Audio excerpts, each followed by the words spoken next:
Welcome, everyone, to the Simbot Seminar Series. This is episode 2, Strategic Design.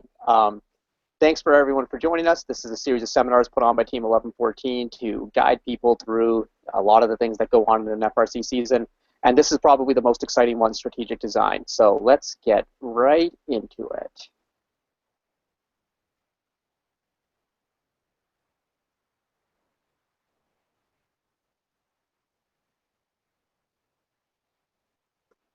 Hi, I'm Karthik Kanagasabapathy.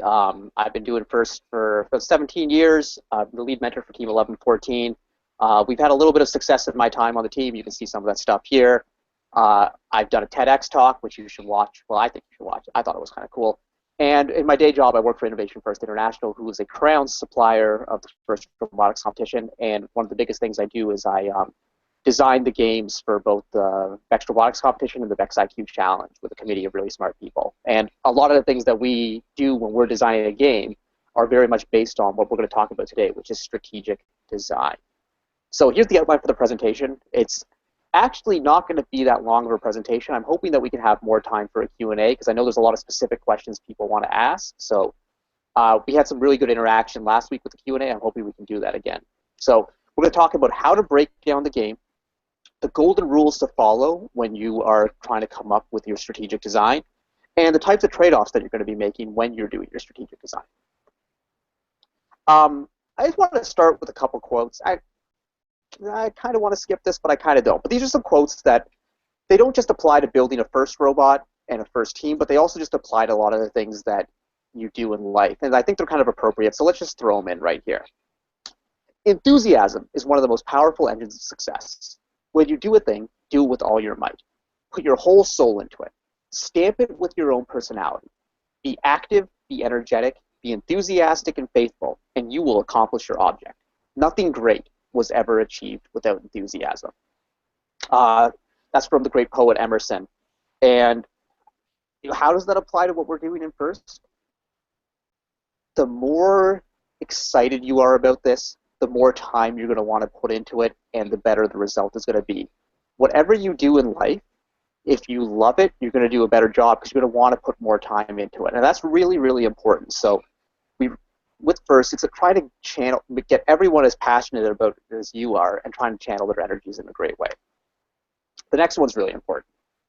Gentlemen, we are going to relentlessly chase perfection, knowing full well we will not catch it because nothing is perfect. But we are going to relentlessly chase it because in the process we will catch excellence. I am not remotely interested in just being good. A lot of people say, what's the most important? They ask the question, what's the most important lesson you learn at FIRST? And a lot of people will talk about, various science, engineering concepts. But I firmly believe the most important thing that we do on Team 1114 is we teach people to chase perfection because we know that along the way they'll catch excellence. We're not, our goal absolutely is to try and win. But the reason we want to try and win is that we know in the pursuit of winning, you develop so many skills that will lead you to be excellent. So we want to teach kids how to follow a process and how to constantly strive for excellence. And a lot of the things that we'll talk about today in terms of the design process and setting your goals come back to this, that perfection is not the goal. Perfection is the long-term destination. And on your way, you will see a bunch of awesome things. What lies before us and what lies behind us are small matters compared to what lies within us. And when we bring what is within out into the world, miracles happen. That's Emerson again. And that just talks about how every one of us has something special to offer. You need to figure out what that is and bring it out into the world. And don't sell yourself short. There's cool things in everyone. And finally, and this is probably the most appropriate for what we're talking about, limits, like fears, are often just an illusion, from the great Michael Jordan. So often in society, people tell us what you're supposed to do and what you can do and what you can't do. But realistically, most of these limits that they impose on you are not necessarily real, and they're projections of their own character. So you need to be very careful in defining yourself by the limits that others are putting upon you. Rather, you need to figure out what your own limits are. So all that stuff aside, strategic design, what we're here to talk about.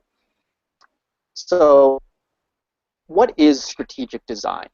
Strategic design is the process where you're going to come up with the characteristics that you want your robot to fulfill. Essentially, it's the strategy behind coming up with the proper design spec to win the game. Designing and building a robot is always going to be a lot of fun. FIRST is fun. However, designing and building a robot that does well is even more fun. So it's very hard to go through any sort of process without a concrete aim. And FRC is very much like any of those other processes. So what is the goal? Every team will select their own goal. In my opinion, in our team's opinion, the clear choice is success in competition. Our goal is to build a robot that will win the most amount of matches.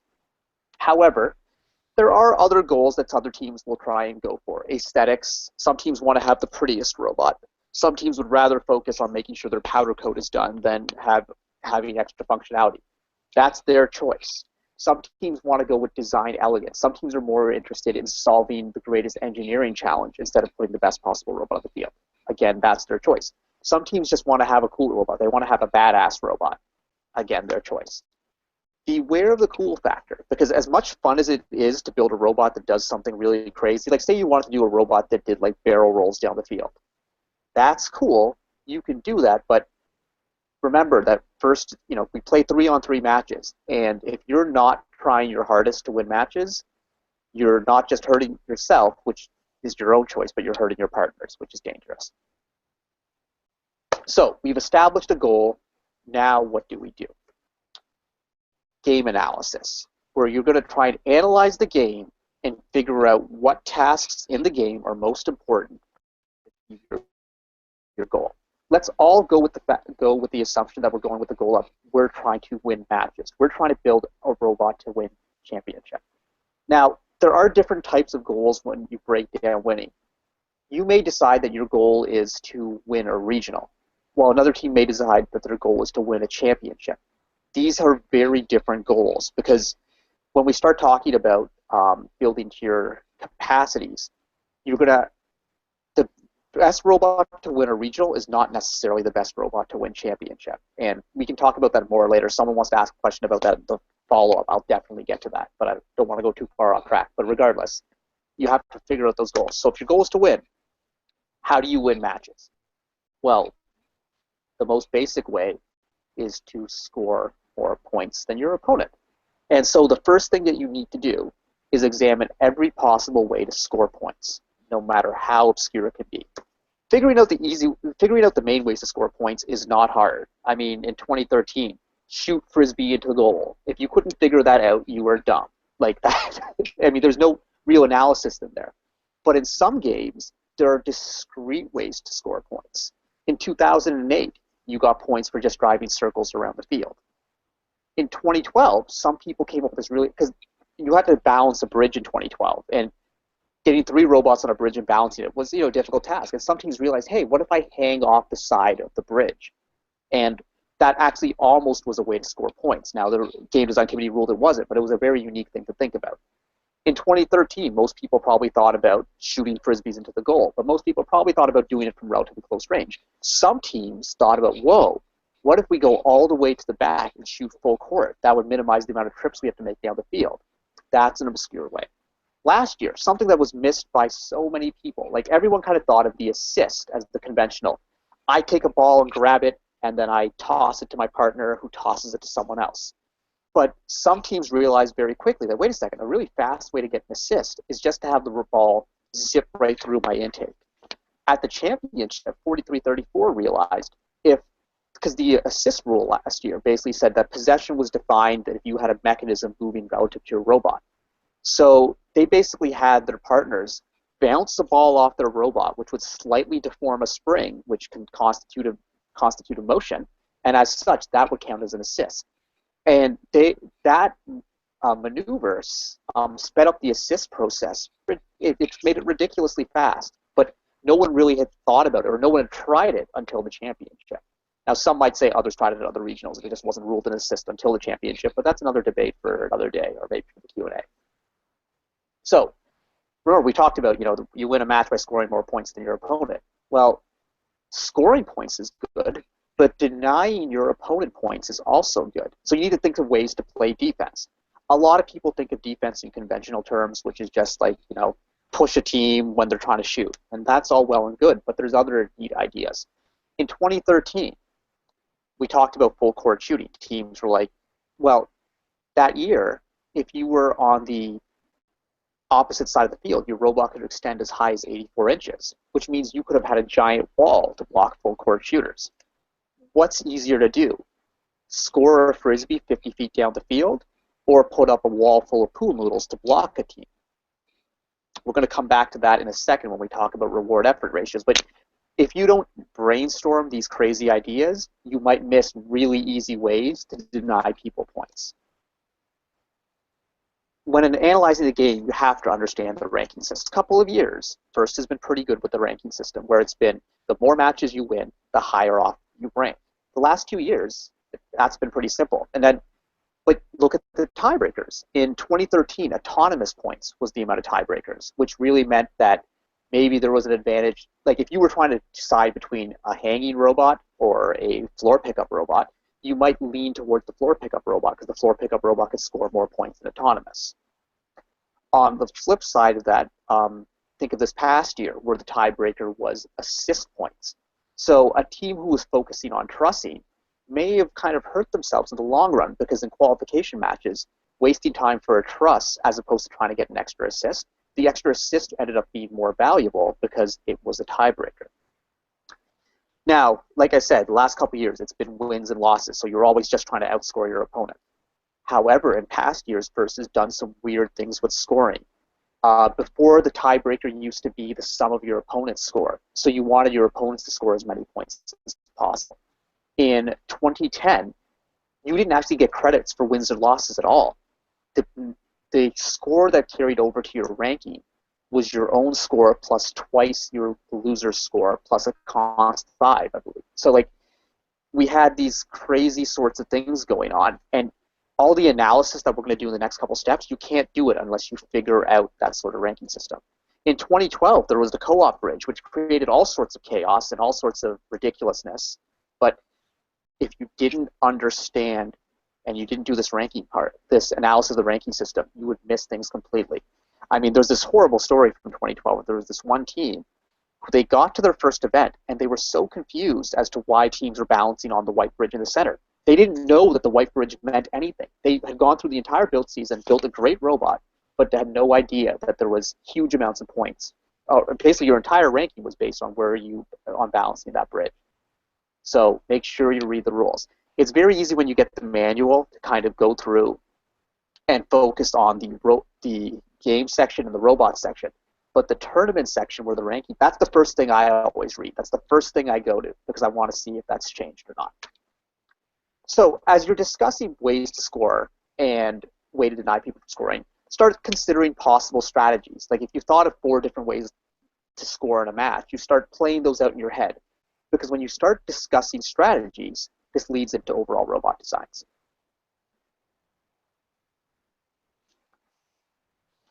The next thing I want to talk about, I'm going to take a drink of water before this one.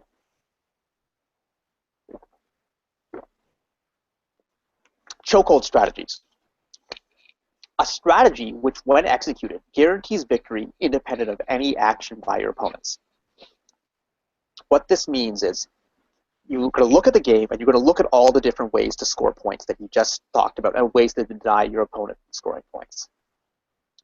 Is there a subset of the actions of the game that your robot can do reasonably that would lock out that would essentially guarantee you a win?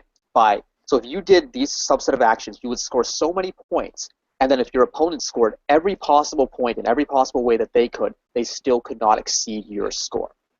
That's what a chokehold strategy is. So one of the things that, like for example, if someone, I'll bring up the 2002 example. For 2002, there were 3 goals on the field, and they were worth, if you could move these, they were movable goals. They were on caster wheels.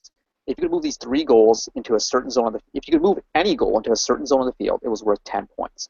If you moved all 3 of them, you would get 30 points right there.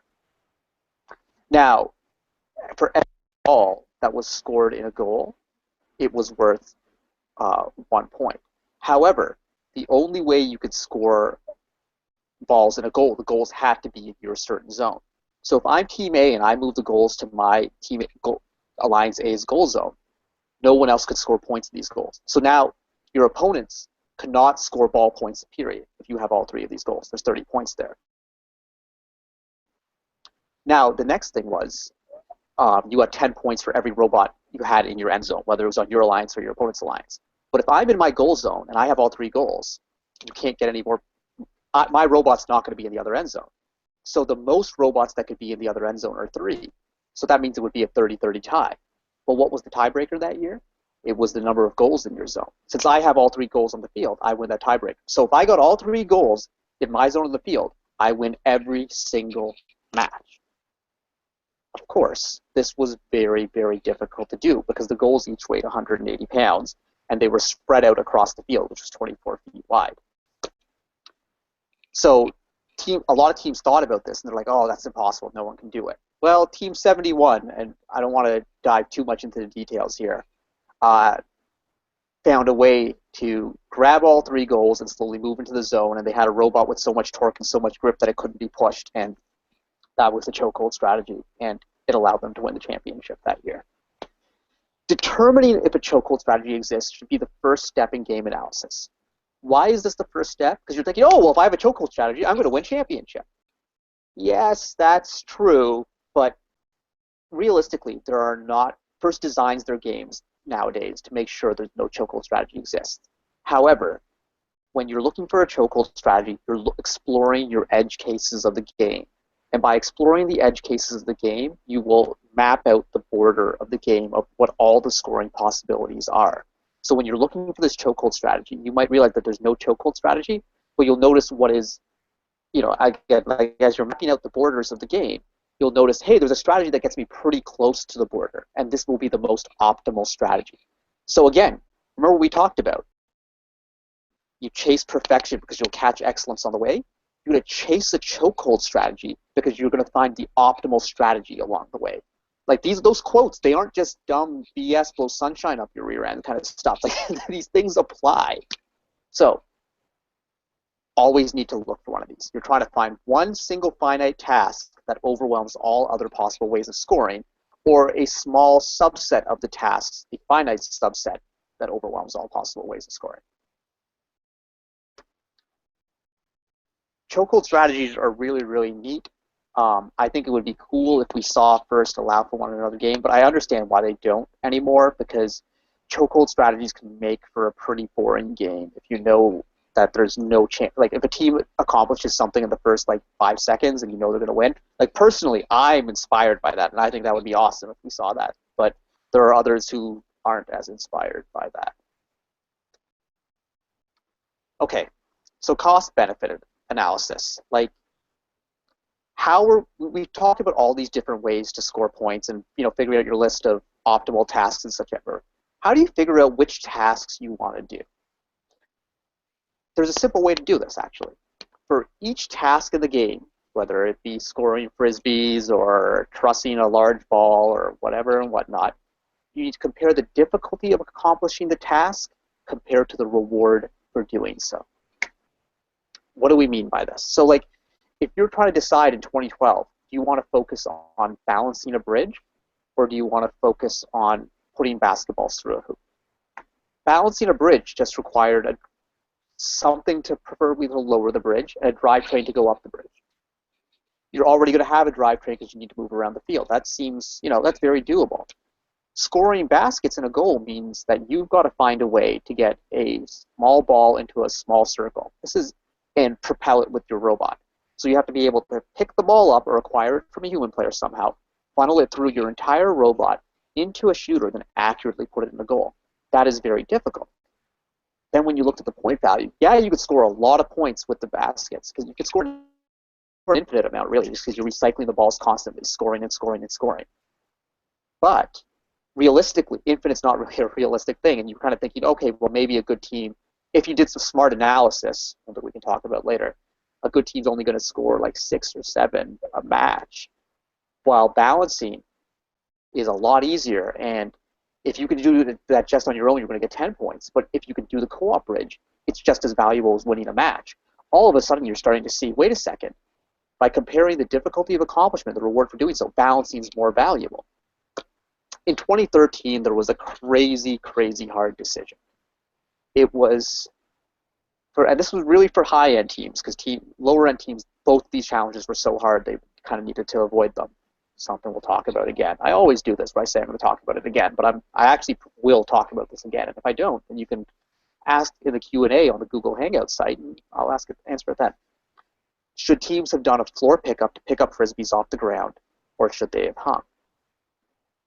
Well, this was a decision that would have to be based a lot on analytics. And I want to talk specifically about the analytics that come into play.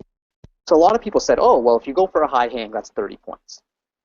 However, yes, 30 points is what a high hang is worth. Is your team going to high hang every single match?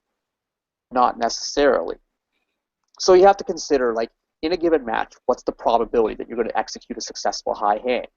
And then, so if you're going to say that there's an 80% chance of you executing a high hang, then you have to look at the expected value.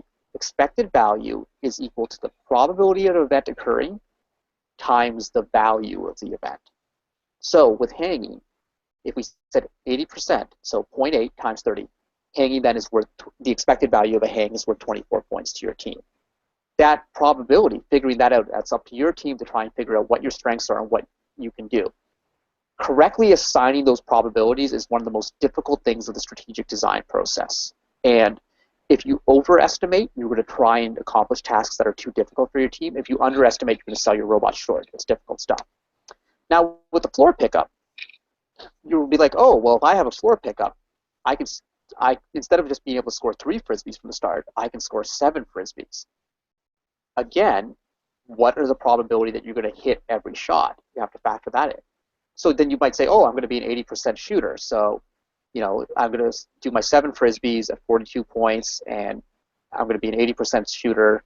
So that's, 33.6 points. And it's like, okay, the expected value, you might think it's 33.6. However, you need to think again, because what are the chances that you're going to pick up all 7 of those frisbees? So you might want to assign another probability and say, okay, I'm going to shoot my first 3 frisbees. I'm going to shoot them at 80%. And then there's a 75% chance that I'm going to pick up the next 2 frisbees, and I'm going to shoot those at 80%. And then there's a 50% chance. And you're essentially creating like a little Markov chain here as you're going along. But when making the decision between floor pickup and hanging, teams had to kind of evaluate, how many points is the floor pickup going to get me? How many points is the hang going to get me? Then there were other factors to look at. Well, the floor pickup, which was easier to do? Is it easier to do a floor pickup? Is it easier to hang? But you see, these are all the things that you're looking at when you're comparing difficulty of accomplishments and the reward to do so. This is often where you need to make the decision between strategic value and the coolness factor, because teams get really obsessed with things. For example, hanging in 2013 seemed really freaking cool, but did it have the same strategic value? So you don't want to get sidetracked, because sometimes FIRST will throw things in games. This year, 2014 game, catching. Catching seemed awesome. Whenever someone would make a catch on the field, the crowd went crazy. It was wicked cool. But the strategic value of catching, what was it? It was an extra 10 points per cycle, but it was so difficult to do because it required coordination between 2 teams. It required you to stand still. And a game which was nicknamed Aerial Assault, standing still was not a good idea. Standing still was a good way to get assaulted. So there was a huge coolness factor with catching, but the strategic value wasn't there. It's easy to fall into the trap of going for the coolness factor. So to summarize all this, the best tasks to perform are those which are relatively easy, yet provide big points. Remember, folks, denying your opponents 10 points is just as good as scoring 10 points. Don't underrate the value of creative defense. This year, a lot of teams were designing shooters, and a lot of teams designed low shooters. However, a low shooter could be blocked easier. So even if you could have a more accurate shot with a low shooter, it could be blocked, especially by a team with a high shooter. Hence, this is why that some teams chose to go with high shooters. I'm going to talk about trade-offs a bit in a second. priority list. Just checking the clock. Okay, so now that you have made a list of all the things that robots can do in the game, and you've also evaluated them on a risk-reward basis. You've evaluated the level of difficulty, you looked at the reward. You need to make two separate lists. The first list is a list of desired robot qualities. What are the qualities that are going to be most important in the game? Speed. Is it going to be, like, some games you want to have a blazing fast robot, like 2008. This past year, some people thought, well, I'm not going to be, because I'm going to be doing a lot of passing between teams, I don't necessarily want to have the fastest robot. I want to focus more on acceleration. I want to focus more on power because I know it's going to be pushing. Those are the types of things you're talking about. Agility, like low center of gravity. These are things you would put on that list. Robot functionality goes back to all the tasks we talked about. You need to make a list of what you want to do in order. I just want to scan through something to see where I'm going to hit this. So when you're making your priority list, and this next part of the presentation is a lot more fun when I have an interactive audience. But basically, every year I give this presentation at championship, and I ask the question, okay, guys, what's the #1 thing on your priority list for the game this year? And for most people will say, score balls or score frisbees. No, that is not the most important thing. The #1 thing on your priority list almost always is going to be traverse the field. You need to be able to move, because moving allows you to get to the goal, it allows you to get to the objects, and it allows you to play defense. So that's got to be #1 on your priority list. #2 should almost always be acquiring the game pieces. You should never have scoring ahead of acquiring the game pieces. Now, acquiring the game pieces doesn't necessarily have to be pick them up off the floor or have an active intake. FIRST, the last couple of years, has allowed for teams to acquire game pieces directly from a human player. So that would be a way to simplify it and a simpler way to acquire. So acquire from the human player should be one of those things that's high up on a list for these sorts of things. But remember, you cannot do things. You cannot score unless you somehow have that game piece in your robot. So that has to be prioritized ahead of actually scoring. So, I mean, when we talk about strategic design and what we're trying to do here, you can't build a robot unless you know what you want it to do. Strategic design is the process of figuring that out. It's very Zen almost. It's very like Wayne Gretzky, who always said, I don't go to where the hockey puck is. I go to where the puck is going to be. With strategic design, you need to know what you want, you need to know what you want your robot to do before you can actually build it. That's the core of strategic design. Probably should have mentioned that 5 slides ago. So now you have this nice priority list where you've merged the robot qualities and the robot functionality. This list is going to determine the direction and design of your season. It's going to determine everything. This list is so important. You need to type it out. You need to stick it up somewhere in the shop. Everyone needs to stick by this list because this is your design manifesto at this point. Simplicity and the golden rules. If you're going to walk away from anything from this presentation, please let it be these 2 golden rules, because these are the rules that will make or break your success in the season. Golden rule #1. Always build within your team's limits. Every team has limits. The first task that you're going to have to do is figure out what your limits are. You need to do this honestly and realistically, because if you overestimate your abilities, you will build too complicated of a robot. If you underestimate your abilities, you'll sell yourself short. So what are your limits defined by? The limits are defined by manpower, i.e. how many students you have on the team, how many mentors do you have, your team's budget, how much money do you have to spend on parts, how much time do you have budgeted, and experience.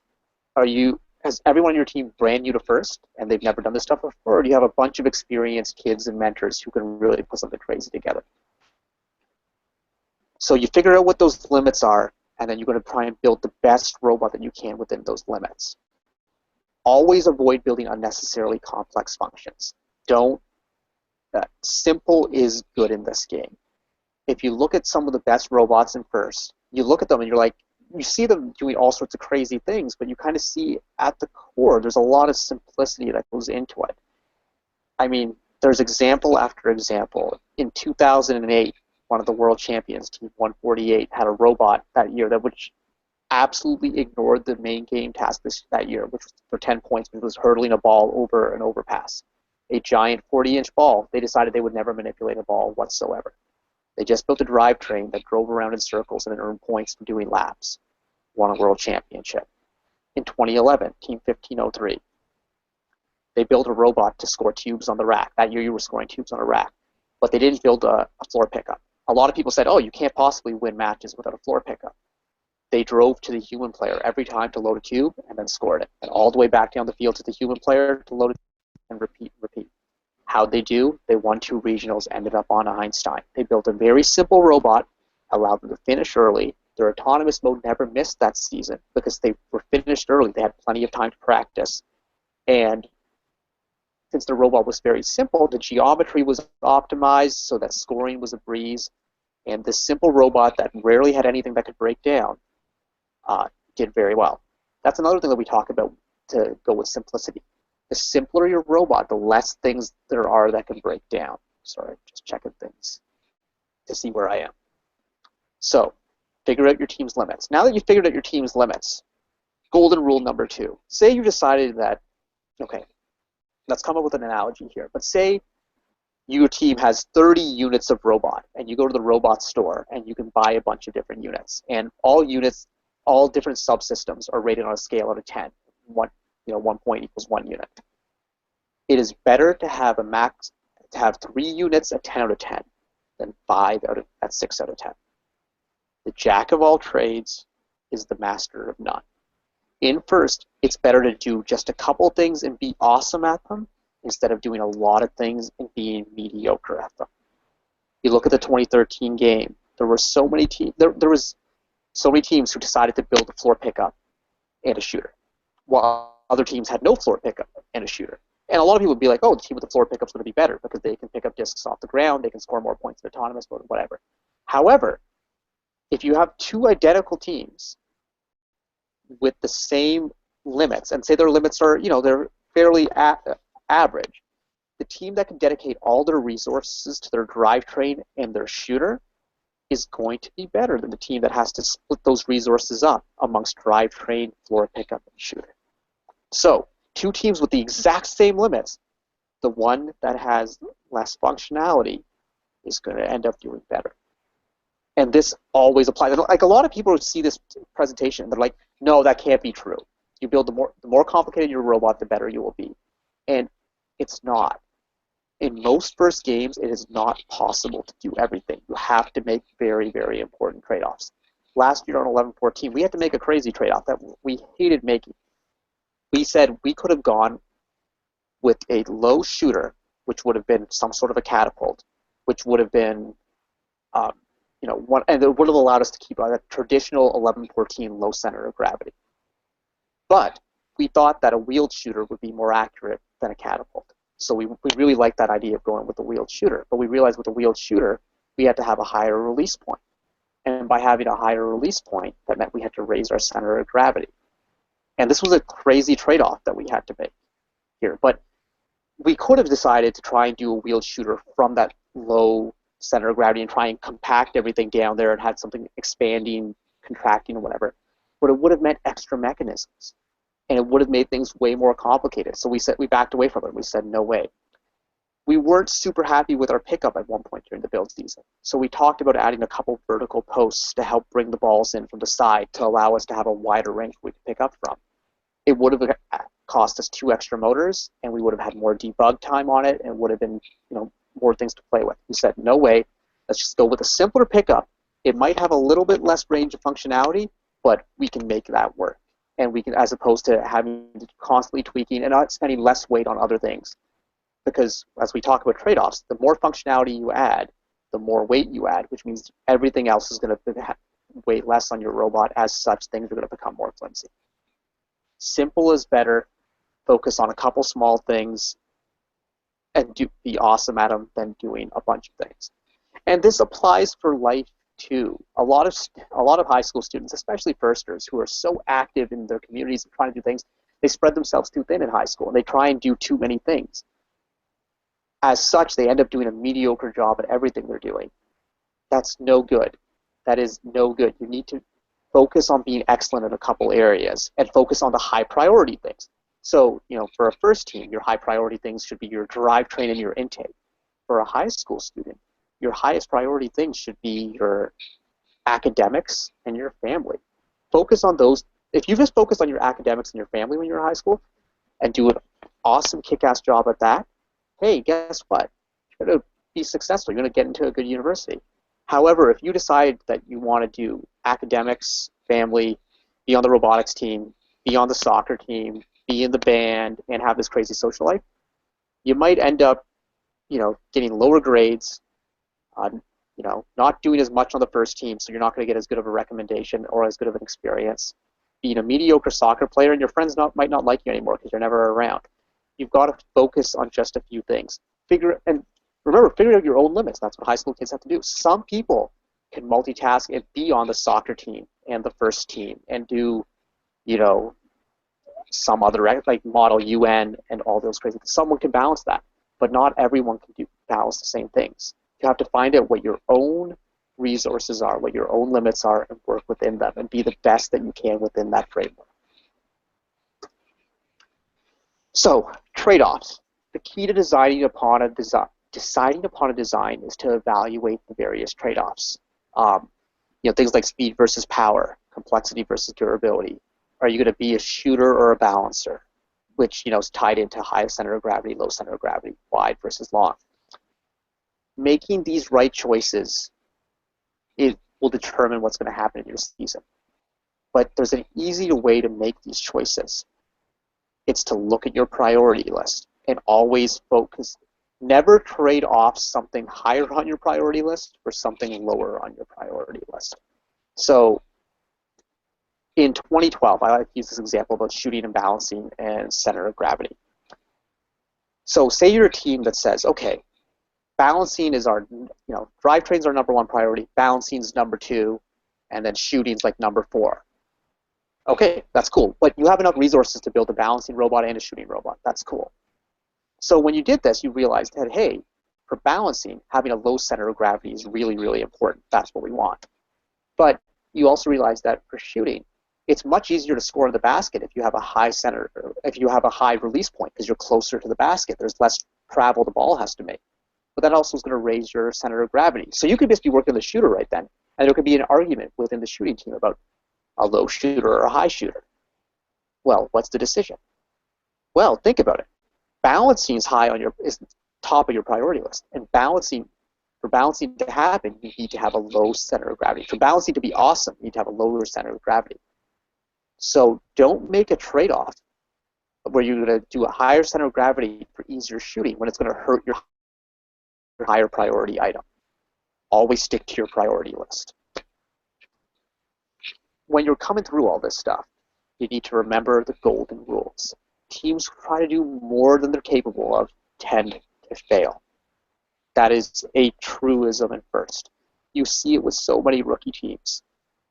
The rookies will come in, they don't have a lot of resources, but they just assume that they have to do the hardest task. Like this year, a lot of rookies would have come in and said, oh, well, we have to find a way to score that ball in the high goal.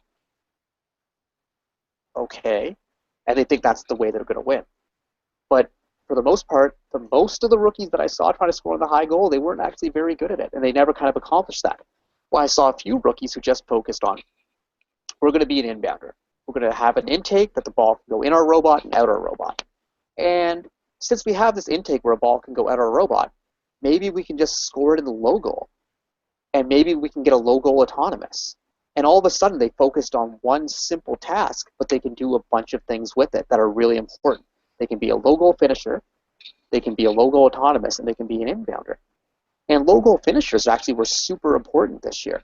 So when we're talking about, a few slides earlier, we were talking about reward effort ratio. Like, if you looked at a cycle with 3 assists and a high goal, that was worth 40 points.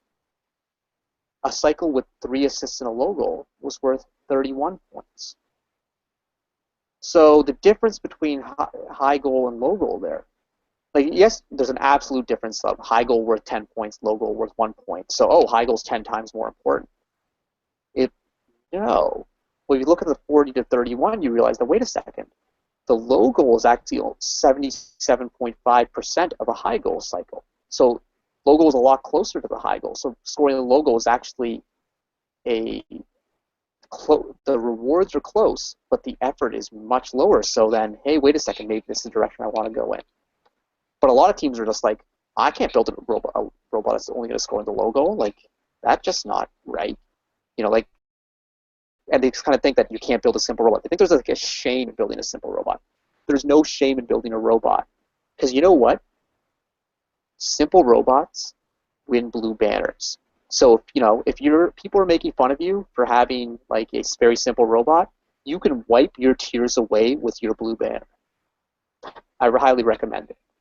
Seriously, like, don't let anyone shame you out of building a simple robot. Simple is the way to go. It's not beneath you. More on trade-offs. Try to maximize functionality with simple additions or modifications to mechanisms. This year, like having an intake that could also act as your outtake. So, i.e., outtake is such a fake word, but being able to have an intake that you throw a ball into, and the ball can be wedged in that right in there and go straight to the logo and spit it right out. That's nice, as opposed to having to transition from one to another. In 2008, one of the things that we did was we knew we wanted to have a claw to pick up a ball, but we also wanted to have a shooter. So a lot of teams that year used some sort of device to claw, which would then load a shooter. But we actually shot right out of our claw. You want to try and get two pieces of functionality out of one device. In 2012, the game with the bridge, a lot of teams used their intake that they used to pick up balls to also lower the bridge. Like, this is a neat way to do things. So now, I mean, I thought I had an anecdote to share, but I'm not going to bother. It's not really going to fit here. Either way, it's really cool. This is a great way where you could maximize your efficiency by finding mechanisms that can do more than one thing. However, be careful when you do something like this, because it's hard to change one part of the mechanism without the other. I've said this a couple times, but I'm going to say it again. When making your trade-offs, remember your initial priorities. Let your strategic priorities dictate your design. Again, at kickoff, you're going to get the game, it's going to be released. There's going to be some people who just want to start sketching robots and start planning things out. You cannot do that without going through the strategic design process. Otherwise, you're going to end up with a robot that doesn't achieve the game objectives. This process is so essential. It's a must. There's a huge tendency to skip this and head straight into design and straight into implementation. But you really need to spend some time analyzing the game, going through the possibilities, and figuring things out. You have to know what you want to do before you can do it. Also, you need to be very realistic when evaluating strategies. We talked about the concept of expected value earlier, and like how probability plays into it.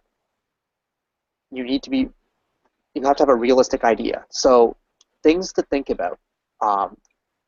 In 2013, the game with the frisbee shooting, people were like, oh, well, like a good team scores like 24 frisbees a match. They do 6 cycles. They do 7 cycles. The average amount of frisbees scored in a match by a scoring team was closer to 6 to 8. So, but most teams didn't evaluate it that way. They thought, this is why a lot of teams got caught in the, oh, I want to do a floor pickup, because they thought they'd be shooting so many frisbees and picking up so many frisbees throughout the match. But you need to be very realistic about this. I urge all of you to go and watch some videos of old matches, and don't just watch the videos of the Einstein finals each year. Pick an average regional or an average district event and just look at some qualification matches and see how often teams are scoring. You'll start to realize, whoa, it doesn't take as much to win a match as I think it does. One exercise that a lot of teams do during kickoff, during the analysis phase, is to try and figure out, how many points do I need to score to win 90% of the matches in the season? That number is going to be a lot lower than you think, unless you're an expert at this. And when you realize where that is, it'll help you design a simpler robot, because you're going to realize you don't have to go crazy. Teams overreach because they think they have to do so much to win when you don't actually. Also, for designing your robot, you have partners. You don't need to do everything. It's okay to depend on them for other tasks. However, well, how much are you going to leave up to your partners? Go back to the golden rules, figure out what your limits are. If your limits are really high, then you want to do more stuff so you can control your own fate. You don't want to leave too much in your partner's hands. Most teams don't have high limits. So spend some time figuring out, okay, I'm going to focus on these tasks, and then I can be complementary to other types of robots. Once you've gone through the strategic design process and you've come up with like a priority list, try and identify the different types of robots that are going to exist. So just kind of classify them into this year, you would have trussing robots and shooting robots and intake robots. And go through the different permutations. Like here's our priority list, here's what we're going to be. And if we're paired with type X and against Y and Z, what will we do in this match? What would be the outcome? And you can almost make a little grid of it. And you want to choose a robot that's going to come out on the winning side more often than not. Also consider what would happen if you had to play yourself. Think of those sorts of things and see where the stalemates would be, because then you can try and identify weaknesses or strengths in your strategic approach. That's all for strategic design. I mean, some final things to talk about. Number one, always read the rules, especially the game rules. Figure out every way to score points. Don't miss anything. You've got to go through it with a fine-tooth comb. Ask questions on the Q&A. If you don't know if something's legal or not, ask it on the Q&A. They'll give you a real answer. Too many teams have gotten to this stupid sense of, I don't want to ask on the Q&A because I don't want others to find out about it. And I get that you have your need for secrecy, but unless you get something ruled on the Q&A, you don't know if it's going to be legal or not in a competition. And you cannot assume something's going to be legal in a competition, because it's up to every individual LRI or head rep to tell you if it's legal. And as we've seen, interpretations can be different. If you're not sure about something, ask on the Q&A. Come up with a clear, consistent strategy for how your robot will play the game. Always remember your golden rules. Build within your limits. The jack of all trades is the master of none. Circle back to your priority list whenever you're making a decision on a trade-off or something.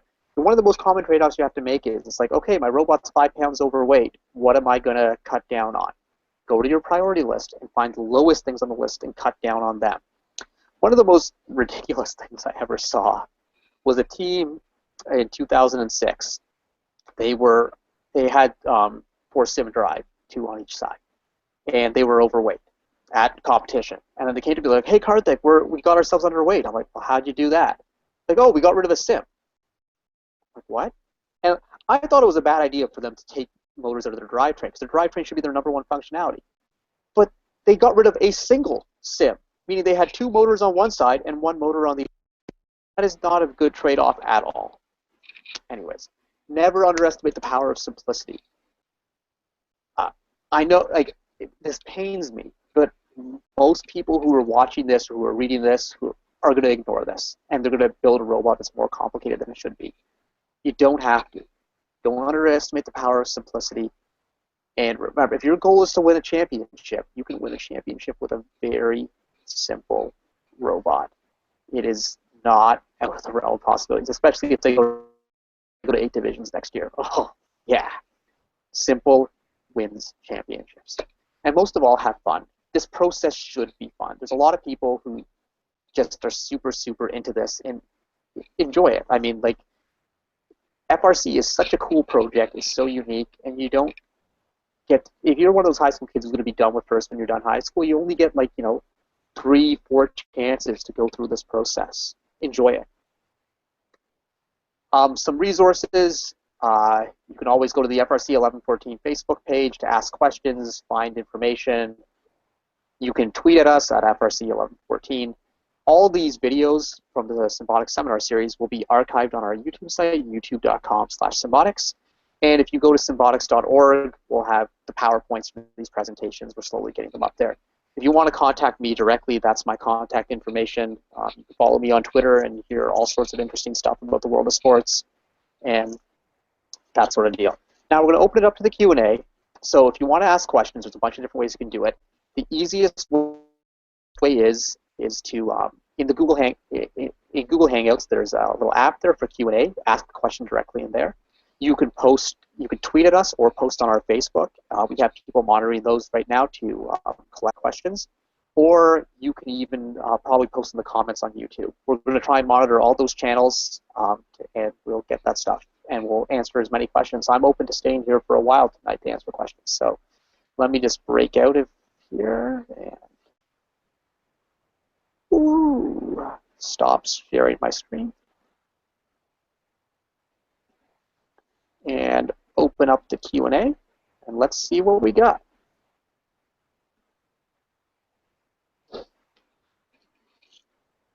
All right. I'll just leave a couple seconds for these questions to propagate here and take a sip of water.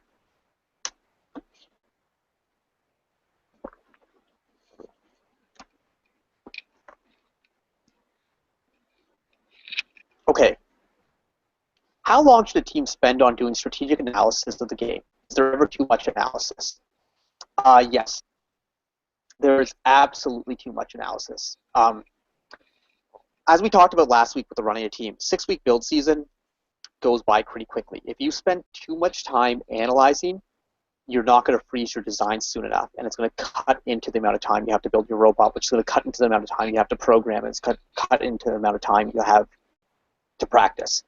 You need to cut bait on a design pretty early. So I kind of usually say that strategic design should probably go on for the first 3-4 days. That gives you some time to digest the game, figure out what's going on. Then do some prototyping, where the prototyping is going to help you understand the effort ratio for all the point scoring tasks to come up with, because you're not going to know how hard it is to accomplish these things unless you build a couple prototypes. So while that prototyping phase is going on, you should be reevaluating your strategic design because, like I said, you're still doing analysis in that. But once that prototyping phase is done, you really need to make some stick to them. If you aren't sure about what you should be designing, that you should probably go with something simple. If you need more time to prototype, again, that's a sign I'll be doing something simpler that you can get done early. So absolutely there is too much analysis. But and I hate giving wishy-washy answers. Realistically, the amount of analysis that you do and the amount of time is going to be determined by your team, how quickly you can put something together in terms of plot. Next question. As non-fixed events. There's usually an autonomous period, so it's easier to find. But how many times you score during teleop based on defense and allies, making it more difficult to analyze? Absolutely. You're right, it is much easier to analyze what you're going to do at autonomous because there's less variation, no defense. One of the things to look at is past games. Most FRC games can be broken down into cycles. What you want to look at is cycles per match. It's been seen that no matter what game, it's basically you're doing 6 to 7 cycles is a very, very high and like top 1% match, while 2 to 3 cycles is more realistic. So that's something you might want to start thinking about. In terms of shooting percentages, I don't have enough data to be certain, but it seems from looking at 2012, 2013, shooting percentages tend to converge at around somewhere 56 to 75% on variables and size of the goal. Average shooting percentage across FIRST, average at the championship. At the beginning of regional, be around 50%. So looking at numbers like that, doing analysis on past games will help you understand how to these non-fixed events that you're talking about determine the expected value. Look at your team's past performance in previous years and figure out where you're going to go from there. Again, it's hard, like you want when you're evaluating things on sample size, only 50 or 60 matches, but 50 has been shown to be enough for results to start to come. So that's basically what it can do. I hope that kind of answers your question. Were there any chokehold strategies or very overpowering 2013 and 2014 season? 2013, I mean, nothing overpowering. You think of someone, you could think of a robot that, like the way I would look at 20. Okay, say I have a full court shooter who can shoot 90%, crazy accurate. That's going to shoot all 45 frisbees or whatever. And then you add a couple hanging robots to it at a certain point value, and then you would say that the Alliance isn't going to be able to surpass her. You kind of look at like what shoot you need to achieve on every single disc to guarantee that you could outscore an Alliance every single disc, and have when you couple that with a hanger. But there was definitely overpowering in either of the years in terms of a choke. But there were good to analyze which would get you to the border, where you might find edge cases. Next question. I understand call and strategic design. However, I have trouble with the order that they need to be executed. Can you process out in terms of a hypothetical first season? Absolutely. I mean, I can go over the 11-14 first week of building. Day one Saturday is exclusively reading the rules on doing going through the rules, starting to understand them. Two is our brainstorming session, where at the start of the day we recap for all team members, have like an spoken aloud kind of discussion, trying to get everyone involved on the same page. We then break down into groups doing brainstorming, where the first group is to list out all potential ways to score points, then all potential ways to deny points, and from there work on a priority list, and from there to a couple robot concepts of tasks. Comes together as a group, and then we come up with our main priority. The goal is to have that priority list solidified and done by Sunday evening. Monday through Friday of the first week is then spent. Now, things that will be prototyped are prototyped in order based on the priority list. Things that are higher on the priority list to help reevaluate if things are in the right order on the priority list in terms of rejigging, or oh wait, this is really easy. This is actually more important as such. So that's kind of the hypothetical how the strategic design process is laid. Difference between winning a regional winning robot and winning versus a championship winning robot. Okay, so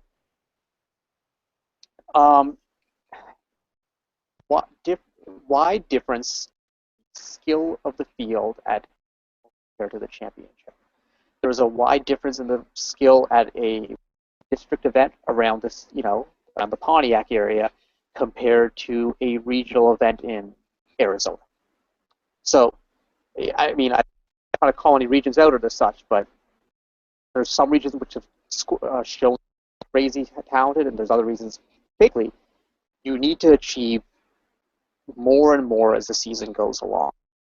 So, if you go and say, okay, I want to win the championship, so I want to have a robot that can contribute 70 points per match, you may end up building a more complicated or a riskier robot, and you're basically all in at that point. However, if you just want to focus on winning a regional, you might realize, oh, I need to focus on scoring 30 points a match, meaning I can focus on a simpler robot. I might be aggressive. So that's the difference between a regional winning robot and a championship robot. Now, there's another point to it. If I build a 40-point a match robot at the championship, like to win the championship, you're going to usually have two super powerhouses on an alliance, and then a third team that probably is lagging behind a little bit because of the serpentine draft. And sometimes you can get caught in the middle.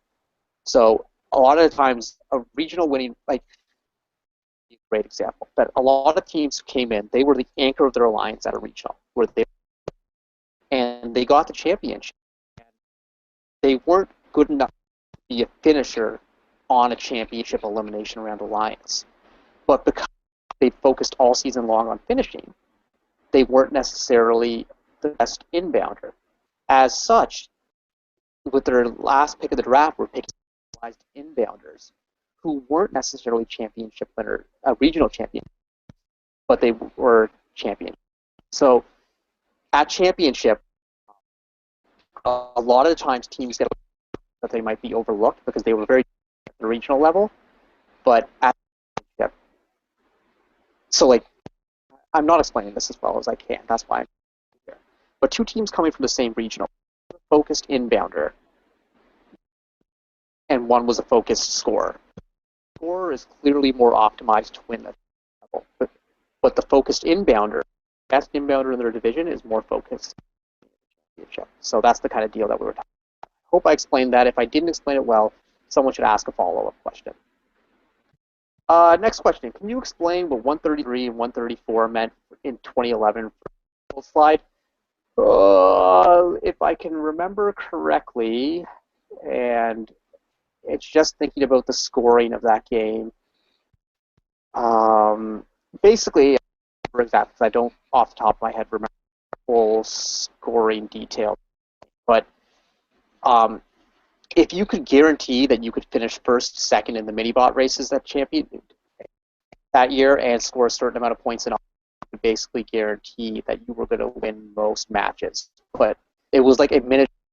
Of course, guaranteeing that you were both mini-bot races was difficult. So, again, I should do something better, and maybe I'll do a quick. Actually, what I'll do is absolutely I'll do this. I'll make a quick post on our Facebook in the next couple days, and I'll do that full breakdown. But I do look back at the 2011 game of the scoring. But it was basically a chokehold which involved all three robots scoring in autonomous mode and winning the mini-bot races. Victory.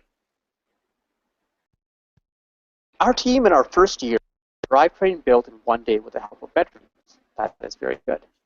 Would you recommend this up to us in our second year, or hold back on it until we have a design, bearing in mind we are a fairly low-resource team? If you're a low, then I absolutely think you should be building the kit bot, and you should be starting train right away. And I think if you can get them the first couple days, I think that's really good. I would say maybe not do the first day. I'd spend like the first 3 days doing the brainstorming and stuff, but then absolutely simple drivetrain and build it right away.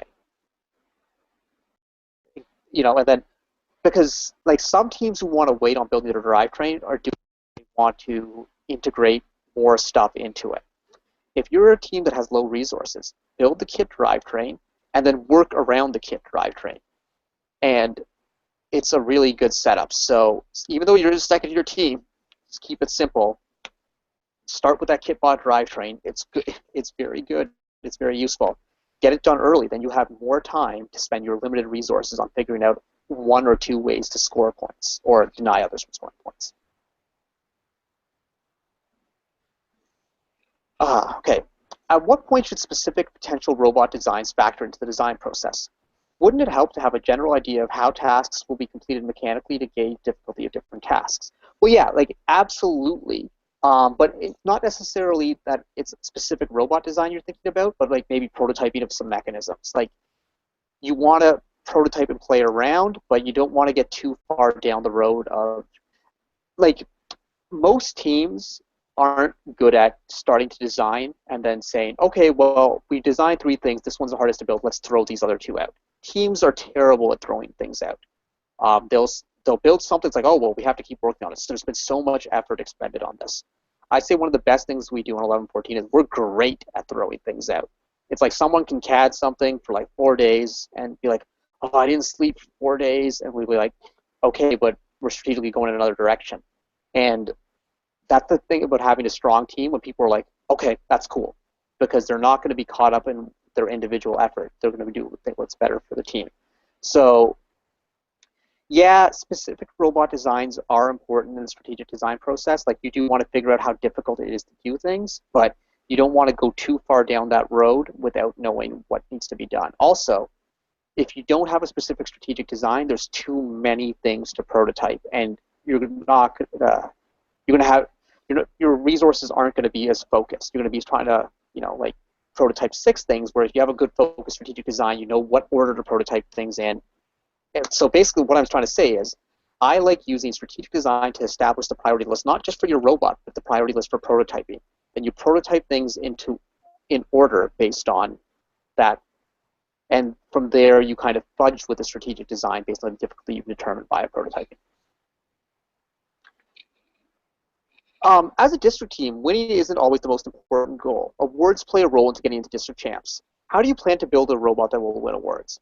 Well, I mean, first off, in the district point system, you get five. Uh, hey, James, you want to do me a favor? Can you unmute Libby for a second?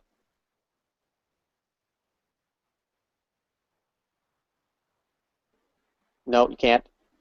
Okay, but I believe you get 5 points for winning an award at a district event, or maybe 10. Either way, it's not even close to as many points as you get for robot performance. So that needs to be the focus.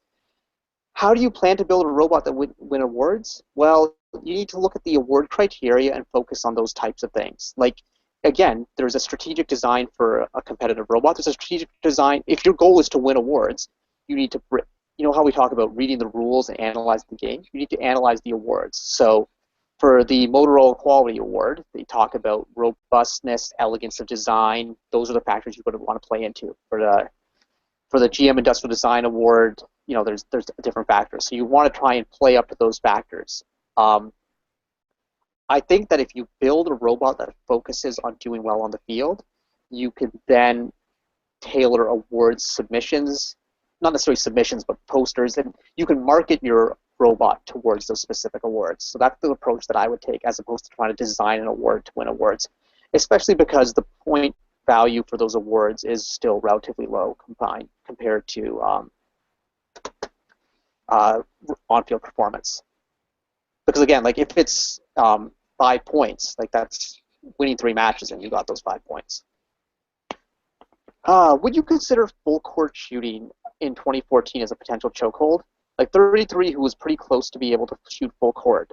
Definitely not a power problem with them, just an accuracy. Well, in 2014, you weren't allowed to score full court shooting because you couldn't score from over the truss. So, yeah, we're just going to skip that question for not making sense. Could you provide a brief insight into some of the design trade-offs that 1114 made this year? Yeah, one of the things, I think we actually talked about this a lot in the presentation earlier, where we talked about the trade-off between a low shooter, which would have been allowed us to have a lower center of gravity, which would have fit with one of our priorities, which is always to have a low center of gravity, while we went with a high shooter because we felt we could be more accurate and also use it to block shots was one of the ones. This year, aerial assist, a trade-off could be being an autonomous goalie or having all auton balls.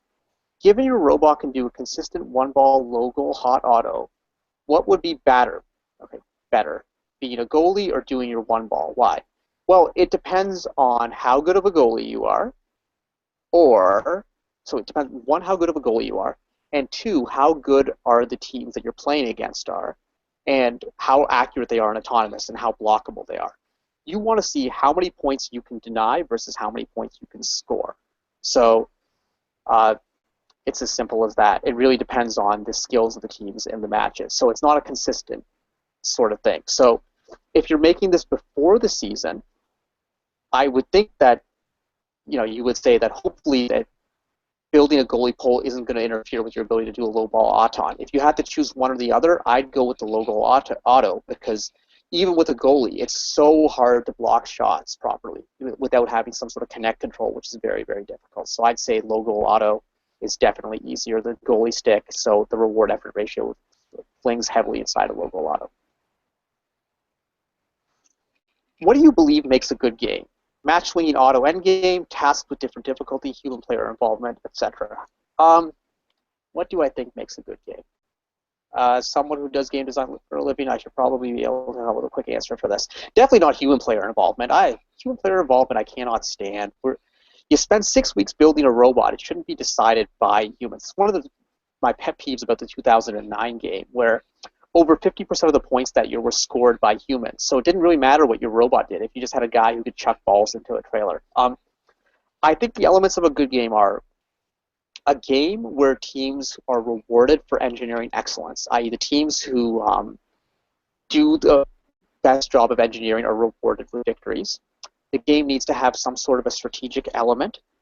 I don't like giant match swinging things because I want rewards to be effort balanced. So I don't want one action at the end of the game being able to swing the match. I want the team who consistently plays the best for the full 2 minutes or 2 minutes and 30 seconds to be rewarded with a victory.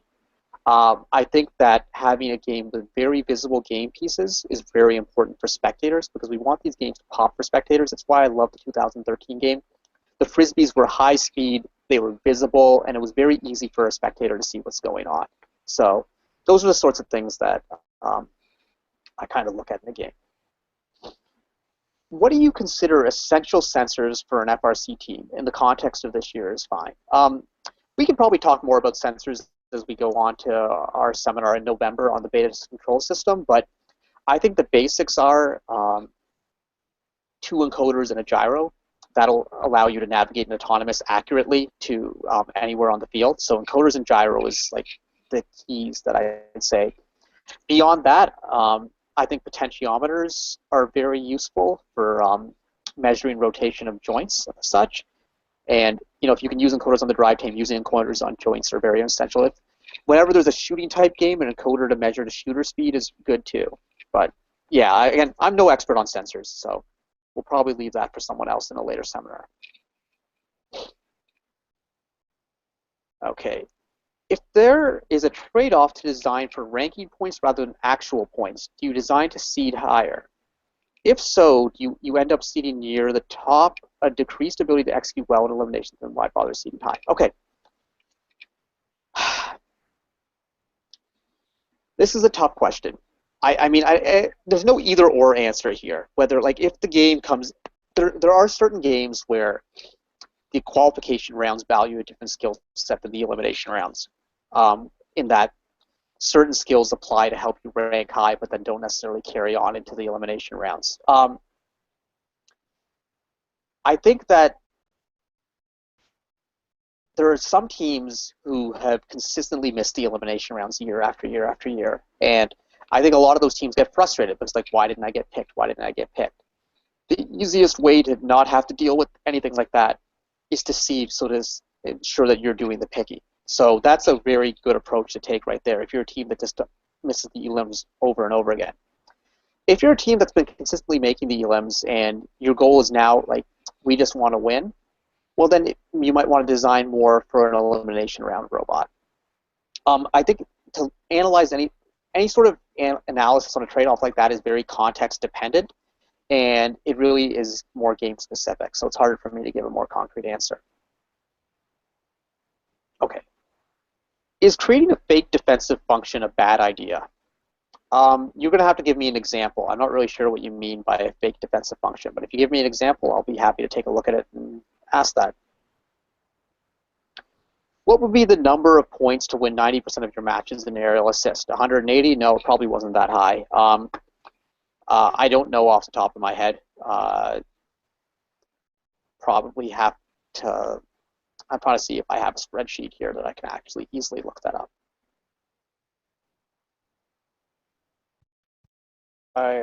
But we'll look that up and we'll post that on our Facebook.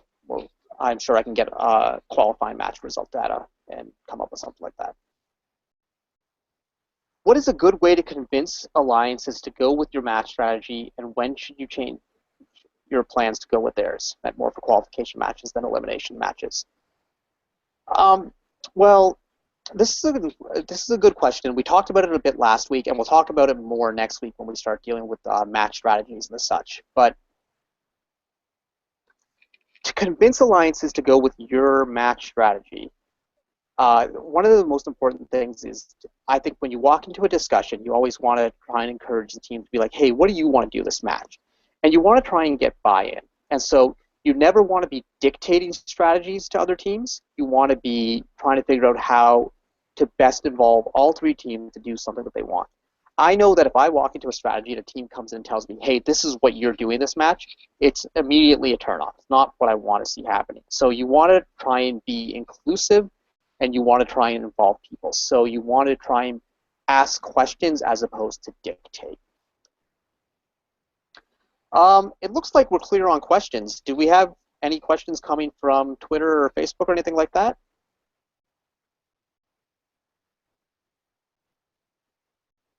Okay, I guess that's a no. So I guess we're going to wrap up a lot earlier than we did last week. So that's pretty awesome. So thanks everyone for tuning in for strategic design this week. And oh, we have one more question. What was the most unique strategy you saw this year in aerial assist that was reasonably effective? Team 254 scoring 3 balls in autonomous mode was very unique, and yeah, it was a little bit effective. Another question here: why does 1114 tend to pick? Oh, the question went away. James, make that question come back. There was a question that said, why does 1114 tend to pick, and then it went away.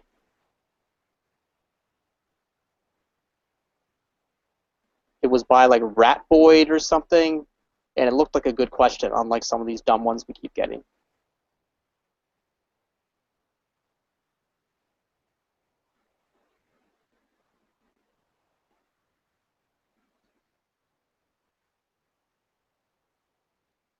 Okay, there we go. The question's back. Does 1114 tend to pick newer teams, e.g. 4334, 4039, 5136, 5288 for elims because they are simpler? It's a combination of things. Number one, rookie teams are more likely to be around. We've been very fortunate on 1114 for the last few years, that we've usually been on the number 1 or number 2 alliance. So our second round pick has been the 24th team in the draft. So, at a regional level, there's not many teams left at that point. And because so many teams show a preference towards picking veteran teams, it's usually rookie and younger teams that are available at the end. As a result, we're more likely to pick a team like that. Also, absolutely, we're always trying to pick simple teams, and there's probably more of a correlation between a young team and a simple robot. So by no means is there anything like, oh, we're going to pick a rookie team, or we like to pick younger teams, but we do like to pick teams when we're looking for if we are the number 1 seed or on the number 1 alliance. What we're looking for in the last pick in the draft is we're looking for someone who can consistently do 1 or 2 things well, and you're going to get that with a more simple robot. What is 1114's design goal for each season? Win 90% of your matches, win a championships. Our design goal is to win the world championship. So that's what we start with. That's the main goal, and we do everything to get to that point. We even have talks where we will say things like, hey, winning a regional is not important this year. The goal is to win championship. For example, we could have accelerated our process to get our goalie stick on the robot this year, but we wanted to leave a little bit more time to make sure we got that right. So we said, it's okay. Like, we know it would come in super handy and help us win regionals, but we said, let's focus on getting this robot ready so we can be in the best possible shape for championship, and that's why the goalie stick didn't end up on until championship. But absolutely, the goal is to win championship. Why do questions keep disappearing? This is weird. RI3D, is it a good thing for FRC by giving rookie teams a relatively simple way to compete? Ooh, that's more of a philosophical question. Is it a good thing for FRC to... I mean, disclaimer, I'm involved. I work for Vex Robotics. I'm involved with Build Blitz that we did this past year. I personally think that giving rookie teams a simple way to compete is absolutely a good thing. I think it's important to raise the level of play, because if you look at what the goal of FRC is, the goal is to change culture, and part of the way to change culture is to make these matches as attractive as possible. So we want the robots doing as well as possible. We want to raise the level of play. And by giving rookie teams and younger teams and even veteran teams a jump start, that's RI3D and Bill Blitz and Boom Done and Team Orion and all those groups did awesome things that raised the level of play. And I think this year we saw tangible increases in how well teams were doing, and there were more teams that were confident in basic tasks. So I think it's a good thing in general. So yeah. What things should a team consider on drivetrain choice? We will answer that question in 2 weeks from now when we do our webinar on drivetrain design. Could you briefly outline Symbotic's build season this year? We did do this. We outlined it last week on last week's webinar. So you might maybe you tuned in last week, or maybe you didn't, but maybe you should watch that. What was the goalie poll's influence on your strategic designs over the course of your season? Well, the goalie stick's an interesting story. At kickoff, we talked about the goalie extensively, and we're like, well, this could be, like, it's so important. Like, blocking a shot or two in autonomous could be a game changer. So we knew it was super important. But at that time, we also thought it was incredibly difficult because we hadn't considered the possibility of controlling it via the Kinect. And so using any sort of sensors to track down balls seemed almost impossible. So it kind of was phased away. As the build season went on, our R&D team, which was an unofficial thing then, but it's a real thing now, did a little bit of analysis, and they played around with the Kinect, and they slowly realized that, wait a second, programming the Kinect isn't as hard as it seems. And they realized that we could basically get full control of our robot in the autonomous mode. So then we realized, wait a second, this goalie stick is really important.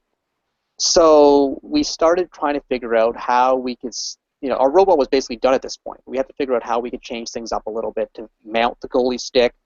We'd have to trade off some weight in some other areas to get the weight to put the goalie stick on, and that sort of thing. So as far as we always knew was important, but we thought the effort level was way too high for it to be considered. But then when we realized the effort level was lower, then this ratio became, that when you have big numerator, small denominator, things blow up. And as such, we realized it was paramount for us to get it on our robot for the championship.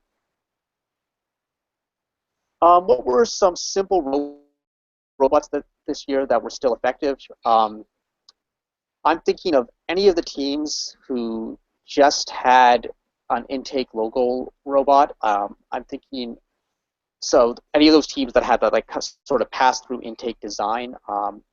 Nothing jumps to my mind right away. I think of, if you're going to think of a team that was doing high goal scoring, I look at 4039. Everything was simple on that robot. 4039 is a team that understands strategic design almost as good as anyone in FIRST, and that's why their robots are simple and effective every year. So 4039 is a good team to look for inspiration in that regard. Have you looked into Monte Carlo style or K-value simulations for strategic analysis? What are your thoughts on their value in making strategic decisions? We've looked into them, just typically with the time constraints in build season, that the value that you can get out of those Monte Carlo simulations is, like with anything you do at FIRST, the simplest tool works. So a simple linear simulation usually can get the type of analysis you want done. However, if you have someone who's really skilled in that area or really interested in that area, absolutely, there's definitely value you can get. If you have someone who's willing to do a Monte Carlo simulation, willing to dive through it and really accurately look at it, you can get value out of it. I mean, a lot of the things that the top teams are doing are trying to get themselves from the 99th percentile to the 99.2 percentile. So there's always, it might be monumental effort for incremental games. So for teams who have the resources to expend that monumental effort, then by all means go for it. What do you view as the most effective assist cycle this year? The 3 assist cycle, absolutely. Just the points in there were overwhelming when you got that 3rd assist. Can you explain the R&D sub-team? One of the things we've done is we have a lot of very active alumni on our team, and we want to keep them busy. However, we don't want to take away jobs from students on the team. So we're having some of the alumni and some of the older students work on R&D projects for things that may never ever make it on a robot, but by focusing on this sort of research, they can spend time. Like, for example, last year it was the Kinect, which is something we thought there was like a 0.5% chance it would make it on our robots. The R&D team worked on it, and hey, look, it actually turned out to be useful. So if you have a lot of kids or a lot of mentors or whatever, you can give them projects for things that are probably not going to make it on the robot, but you want to explore. What characteristics do you look in an alliance other than the robot? We'll talk more about this next week on the Scouting and Match Strategies seminar. All right, we'll see if there's any other questions that are coming through. I haven't heard from anyone saying if there's any questions from Twitter or Facebook, so I guess that means there wasn't. Just check the chat here. And Q&A looks to be clear, so I think we're, oh, wait, chat. Nope, nothing from Twitter or Facebook, and I think that means now we're going to actually call it a night. So next week, our presentation is on strategy, match strategy and scouting, and we'll be back here. Actually, next week, we're going to start a little bit later. We're going to start at 9:15 because FRC teams and games. Oh, we have more questions. I'll answer some more questions. Why not? Would a function that is just there for intimidation factor but never be used like goalie pole be useful? Probably not. I mean, it's not going to intimidate people if as soon as they realize you're never going to use it. So like having a goalie pole on your robot that I mean, it might intimidate someone for like the first couple qualifying matches, but once they see you're not going to use it, I mean, they're going to basically say put up or shut up. So I guess you can get some slight gain from it, but probably not long-term gain. Are you ever worried about having a team on your alliance that specializes in something very similar to something that you do well, both robots inbounding? Yes, absolutely. That's one of the risks you take when you specialize in something. However, that's typically a risk mainly for qualifying matches. For the elimination matches, if you are confident you're the best at it, you're going to be the one on your alliance who's doing it. Where does CAD normally go in the strategic design process? It doesn't. The strategic design process it's strategic. You're not actually designing things yet. So almost all CAD work takes place after the strategic design process is done. There might be limited CAD work coming into play when you're doing prototyping, which is associated with the strategic design process, but other than that, I'd say not really. Okay, so I think we're going to call it a night now. I think we're just getting questions from the same people over and over again right now, so I think that's what it is. But next week, Scouting and Strategy, we're going to start at 9:15 p.m. because FRC teams and the GameSense crew are doing a webinar right before that, and it's going to be on the beta control system. So tune into GameSense for that at 8 o'clock. They're going to run until about 9 o'clock, and we're going to start at 9:15, so hopefully we can get a big attendance there, and you guys can learn about scouting and match strategy. Other than that, thanks for tuning in, and if you have any other questions, you all saw all the ways to hit us up. All right, folks, have a good night.